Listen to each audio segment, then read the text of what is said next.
In this video, I will show you how to set up a free VPN on your iPhone without an app. So the first step is to go to your settings, and then from here we just have to scroll down to General. Now once we get here, we just have to scroll down until we see VPN and device management, and then simply tap on that.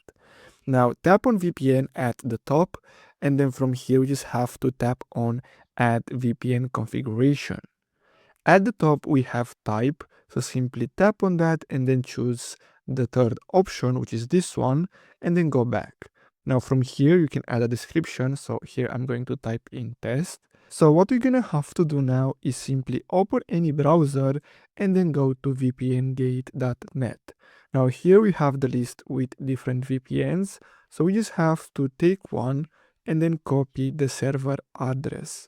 So copy this, then go back here, and then you just have to paste it. Account here, you just have to type in VPN, here password VPN, and then secret VPN again, and press OK.